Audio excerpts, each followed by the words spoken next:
ہے کہ کیا حضور اکرم صلی اللہ علیہ وآلہ وسلم نے اس زمین کے علاوہ کسی دوسرے سیارے پر آباد مخلوق کو دعوت اسلام دی تھی؟ البرٹ آئنسٹائن حضرت علی رضی اللہ تعالیٰ عنہ کے اقوال کو پڑھ کر اتنا زیادہ متاثر ہوا۔ اب سوال یہ پیدا ہوتا ہے کہ ان آسمانوں کے نام کیا ہیں؟ نبی اکرم صلی اللہ علیہ وآلہ وسلم نے یاجوج ماجوج کے علاوہ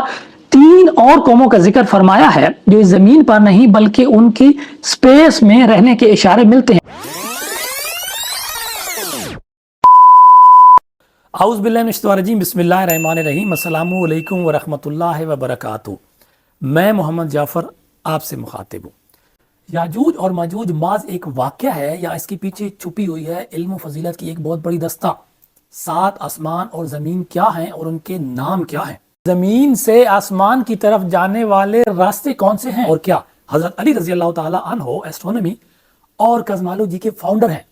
اور البرٹ آئنسٹائن نے حضرت علی رضی اللہ تعالیٰ عنہ کے بارے میں کیا کہا تھا؟ ان تمام سوالات کے جوابات آپ کو آج کی اس ویڈیو میں ملیں گے، اور اس ویڈیو کے آخر میں آپ کو یہ بھی بتاؤں گا کہ حضور اکرم صلی اللہ علیہ وآلہ وسلم جو رحمت للعالمین ہیں اور تمام جہانوں کے لیے آپ صلی اللہ علیہ وآلہ وسلم آخری نبی اور رسول ہیں، تو اگر ہماری زمین کے علاوہ کسی دوسری زمین پر یا اسپیس کے کسی دوسرے سیارے پر آبادی ہے، تو کیا آپ نے اس زمین کے علاوہ کسی دوسرے سیارے کا سفر کیا اور وہاں پر جا کے لوگوں کو تبلیغ کی؟ ان تمام سوالات کے جوابات دینے کے لیے آج کی اس ویڈیو کو ہم نے 4 ہائی لائٹس میں ڈیوائیڈ کیا ہے، اور میں انشاءاللہ آپ کو وعدے سے کہہ سکتا ہوں کہ اگر آپ نے یہ 4 ہائی لائٹس دیکھ لیں تو آپ اس بات پر فخر کریں گے کہ آپ کے ہاتھ میں یہ جو کتاب ہے قرآن مقدس، اس میں اللہ تعالیٰ نے سائنسدانوں سے کئی سال یعنی کہ 1450 سال پہلے سائنس کی تمام بیسک ڈیفینیشنز اور فائنڈنگز ان کو قرآن مقدس میں بیان فرما دیا تھا، اور آپ کو اس بات پہ فخر ہونا چاہیے اور ہونا بھی چاہیے۔ لیکن مجھے افسوس اس بات کا ہے کہ آج کا مسلمان ان تمام چیزوں کو اون کرنے کے لیے تیار ہی نہیں ہے۔ ہائی لائٹ نمبر 1، یاجوج اور ماجوج کا واقعہ۔ یاجوج اور ماجوج کا واقعہ قرآن مقدس میں ذوالقرنین کے واقعے کے ساتھ بیان ہوا ہے۔ ہم نے اس سے پہلے ذوالقرنین کے واقعے پر ایک ویڈیو بنائی ہے، اگر آپ نے وہ ویڈیو ابھی تک نہیں دیکھی تو آپ اس لنک پر کلک کر کے وہ ویڈیو دیکھ سکتے ہیں۔ سورہ الکاف کی آیت نمبر 92 سے آنورڈ 98 تک اللہ تعالیٰ کی ذات یاجوج ماجوج کا واقعہ بیان کر رہی ہیں، اور یہ ذکر ہو رہا ہے ذوالقرنین کے اس تیسرے واقعہ کا اور تیسرے سفر کا کہ جب وہ ایک ایسے مقام پر جا پہنچا جس کو بین السدین کہا جاتا ہے، اور وہاں اس کی ملاقات ایک ایسی قوم سے ہوئی جس نے ذوالقرنین کو کہا کہ اے ذوالقرنین، یہ یاجوج اور ماجوج اس دنیا میں فساد پھیلاتے ہیں، ہمارے اور یاجوج ماجوج کے درمیان ایک دیوار قائم کر دو۔ گویا ذوالقرنین نے ان کے اور یاجوج ماجوج کے درمیان ایک دیوار قائم کر دی تھی۔ لیکن ہمارے ہاں عام طور پر یہ بات مشہور ہو گئی ہے کہ یاجوج ماجوج سپیس کے کسی دوسرے سیارے پر نہیں بلکہ اسی زمین کے کسی کونے میں قید ہیں۔ لیکن اگر ہم یاجوج ماجوج کی تعداد کو دیکھیں تو ہمیں حدیث رسول صلی اللہ علیہ وسلم سے یہ واضح اشارہ ملتا ہے کہ ان کی تعداد اتنی زیادہ ہے کہ ان کو اس سیارے میں یعنی کہ زمین کے کسی کونے میں پابند سلاسل کرنا ممکن ہی نہیں ہے۔ ایک روایت کی روشنی میں ہمیں پتہ چلتا ہے کہ اللہ کے نبی اکرم صلی اللہ علیہ وآلہ وسلم نے فرمایا کہ ایک جنتی کے مقابلے میں یاجوج اور ماجوج 999 ہیں۔ تو گویا اتنی بڑی تعداد کی ایک قوم کو اس دنیا میں یعنی کہ اس زمین میں کسی ایسی جگہ پر پابند سلاسل کیا ہی نہیں جا سکتا۔ اور اس سے بھی بڑھ کر ایک دوسری روایت میں ہمیں اشارہ ملتا ہے کہ یاجوج اور ماجوج کے درمیان جو دیوار بنائی گئی ہے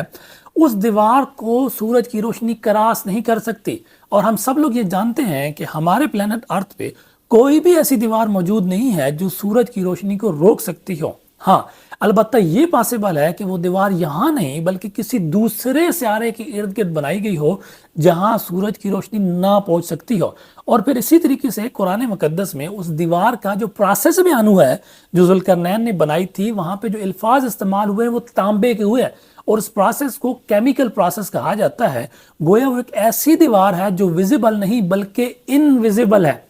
جس کو توڑنے کی یاجوج ماجوج کوشش کر رہے ہیں، حتیٰ کہ جب وہ یہ بولیں گے کہ انشاءاللہ تو وہ اس کو توڑ کر اس دنیا میں آ جائیں گے۔ تو گویا یاجوج ماجوج کے واقعے سے ہمیں یہ پتہ چلتا ہے کہ یہ محض ایک دنیاوی واقعہ نہیں ہے، بلکہ اس کی بحث یہ نہیں ہے کہ وہ حضرت نوح کی اولاد میں سے تھے یا حضرت آدم کی اولاد میں سے تھے، ان کے نام کیا تھے، ان کے قد بوت کتنے تھے، بلکہ اس میں جو اصل حاصل ہے، اس کا جو اصل نچوڑ ہے وہ یہ ہے کہ اللہ تعالیٰ نے ہمیں ان کی نشانیوں میں سے ایسٹرونومی اور کوزمولوجی کا نالج عطا فرمایا ہے، جس کو ہم ماننے کے لیے تیار ہی نہیں ہے۔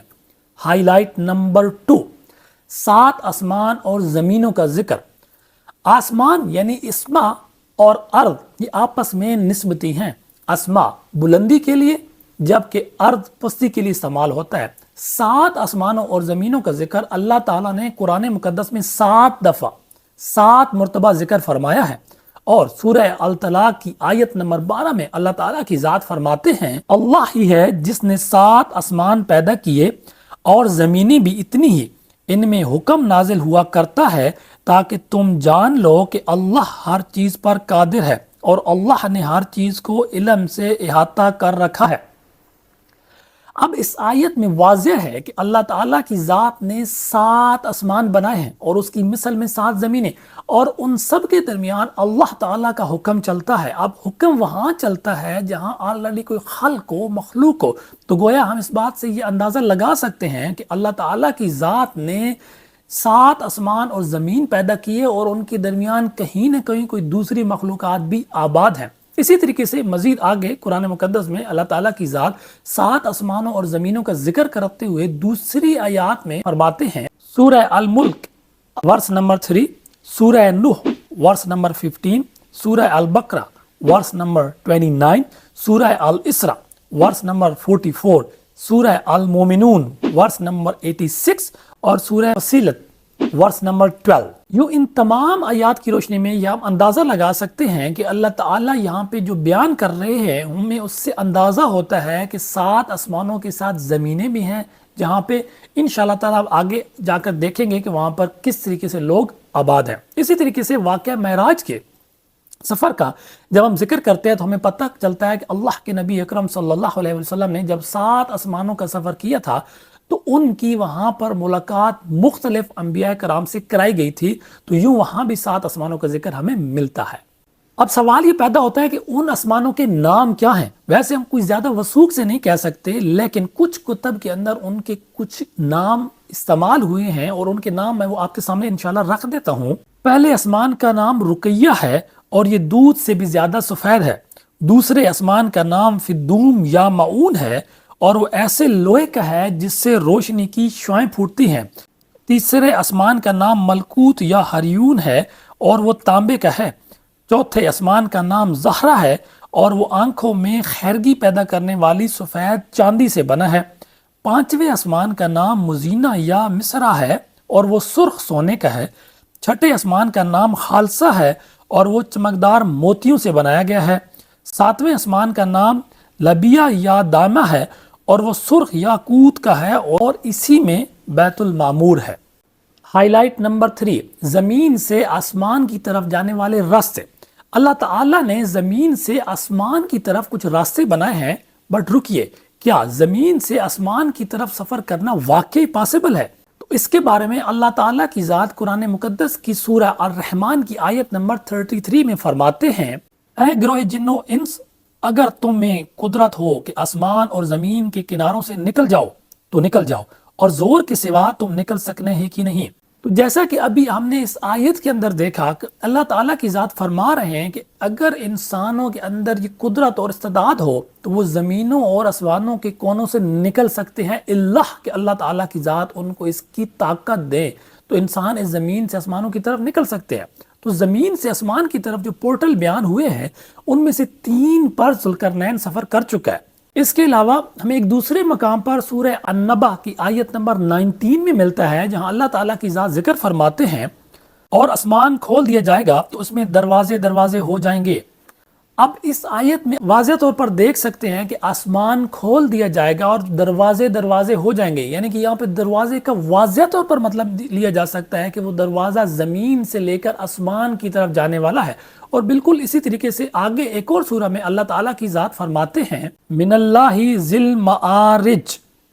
اب یہاں المعارج کا مطلب یعنی معارج کا مطلب اگر آپ غور سے دیکھیں تو اس کا مطلب ہے سیڑھیاں، اور وہ سیڑھیوں کا اشارہ زمین سے آسمان کی طرف ہے۔ گویا ہم یہ کہہ سکتے ہیں کہ زمین سے آسمان کی طرف جو اللہ تعالیٰ نے پورٹل یا راستے بنائے ہیں، جن میں سے 3 پہ ذوالقرنین نے سفر بھی کیا ہے اور اس کا واقعہ ہم آلریڈی بیان کر چکے ہیں، تو ہم یہ وثوق سے کہہ سکتے ہیں کہ اللہ تعالیٰ کی ذات نے انسانوں کو یہ فہم اور عقل عطا کیا ہے کہ وہ اگر آپ نے عقل سے کام لیں اور علم سے کام لیں تو وہ زمین سے لے کے اسپیس میں کسی طرف بھی جرنی کر سکتے ہیں۔ اب یہاں حضرت علی رضی اللہ تعالیٰ عنہ کا ذکر کرنا انتہائی ضروری ہے۔ حضرت علی رضی اللہ تعالیٰ عنہ نے ایک دفعہ فرمایا تھا کہ میں زمین سے زیادہ آسمان کے راستوں کے بارے میں جانتا ہوں،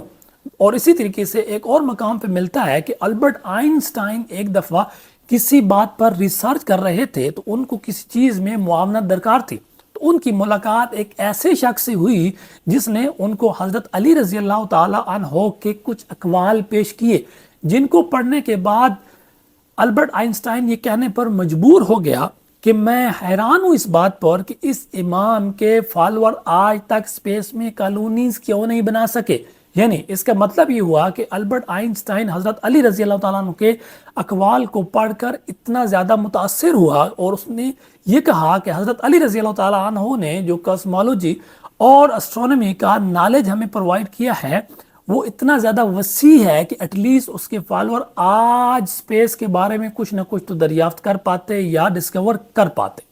ہائی لائٹ نمبر 4، ہماری زمین کے علاوہ کسی دوسرے سیارے پر موجود آبادیوں کا ذکر۔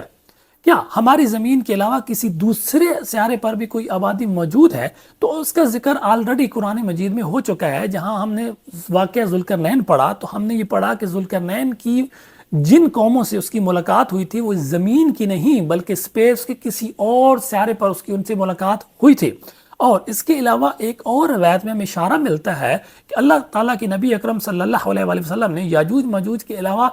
3 اور قوموں کا ذکر فرمایا ہے جو اس زمین پر نہیں بلکہ ان کی سپیس میں رہنے کے اشارے ملتے ہیں، اور ان کے نام یہ ہیں تاویل، مارس اور مسخ۔ اسی طریقے سے مستدرک الحاکم کی حدیث کی کتاب کے اندر ہمیں ایک روایت ملتی ہے کہ کسی نے حضرت ابن عباس سے سورہ الطلاق کی آیت نمبر 12 کی تفسیر پوچھی، تو اس کے جواب میں حضرت ابن عباس نے فرمایا کہ ہر زمین کا اپنا آدم ہے، ہر زمین کا اپنا نوح ہے، ہر زمین کا اپنا موسیٰ ہے، ہر زمین کا اپنا عیسیٰ ہے۔ اب یہاں ان انبیاء کا ذکر کس کنٹیکسٹ میں ہوا ہے یا کس سینس میں ہوا ہے ہم اس کے بارے میں زیادہ نہیں جانتے، لیکن ہم اتنا ضرور کہہ سکتے ہیں کہ ہماری زمین کے علاوہ کسی دوسری زمین پر بھی آبادی موجود ہو سکتی ہے۔ اسی طریقے سے حضرت سلمان فارسی سے ایک اور روایت ملتی ہے جس میں انہوں نے کہا تھا کہ انہوں نے ایک ایسی جگہ دیکھی کہ جہاں پر 70,000 زمینیں تھیں، 70,000 شہر تھے، 70,000 فرشتے تھے۔ اب یہاں پہ 70 کا استعمال کیوں ہوا ہے اس کے بارے میں ہم کوئی زیادہ معلومات نہیں رکھتے، لیکن ہم یہ ضرور کہہ سکتے ہیں کہ ہماری زمین کے علاوہ کسی اور سیارے پر بھی مخلوقات کا آباد ہونا کہیں نہ کہیں سے ثابت ہے، لیکن کیونکہ سائنس آج اس مقام پر نہیں پہنچی کہ ان کو ڈسکور کر سکے، لیکن آنے والے وقت میں یعنی کہ 50 سال یا 100 سال کے بعد سائنس جب اس درجے پر پہنچ جائے گی تو یقیناً وہ یہاں سے زیادہ کہیں اور بھی آبادیوں کو ڈسکور پائیں گے، تو تب ہم بول اٹھیں گے کہ اللہ تعالیٰ نے اس قرآن یعنی کہ قرآن مقدس کے اندر 1450 سال پہلے جن چیزوں کا ذکر فرمایا ہے وہ چیزیں صرف اور صرف روزہ، نماز، حج، زکوٰۃ اور صدقات کے لیے نہیں بلکہ ان کے اندر سائنس کا سارا علم موجود ہے، لیکن ہمیں افسوس ہے کہ ہم اس علم کی کھوج لگانے میں ناکام رہے ہیں۔ اب ویڈیو کے آخر میں ہم اس سوال کی طرف آتے ہیں کہ کیا حضور اکرم صلی اللہ علیہ وآلہ وسلم نے اس زمین کے علاوہ کسی دوسرے سیارے پر آباد مخلوق کو دعوت اسلام دی تھی؟ تو امام سیوطی کی کتاب القصاص الکبریٰ میں ایک واقعہ ملتا ہے جس کو انہوں نے پیج نمبر 282 میں نقل کیا ہے، اور یہ حضرت عبداللہ ابن عباس سے روایت ہے کہ حضور اکرم صلی اللہ علیہ وآلہ وسلم نے فرمایا کہ واقع معراج کی رات مجھے یاجوج اور ماجوج سے ملوایا گیا جنہیں میں نے دین اسلام کی دعوت دی جسے انہوں نے ریجیکٹ کیا۔ تو اس بات سے ہم یہ اندازہ لگا سکتے ہیں کہ حضور اکرم صلی اللہ علیہ وآلہ وسلم کی ملاقات اگر ان کی معراج کی رات ان سے کروائی جا رہی ہے تو وہ ملاقات یقیناً اس پلانٹ پر نہیں بلکہ یہاں سے کہیں دور کسی دوسرے سیارے پر ہوئی ہے جہاں یاجوج اور ماجوج آباد تھے۔ میں امید کرتا ہوں کہ آج کی اس ویڈیو میں نے آپ کو ایک ایسا کانٹیکسٹ پرووائڈ کرنے کی کوشش کی ہے جہاں قرآن مقدس کو سائنس کی زبان میں سمجھنے کی کوشش کی ہے۔ اگر آپ کو یہ ویڈیو پسند آئی تو براہ کرم ہمارے چینل کو سبسکرائب کریں، اس ویڈیو کو لائک کریں اور اپنے دوستوں کے ساتھ شیئر کریں۔ آپ کا بہت بہت شکریہ۔ اللہ حافظ۔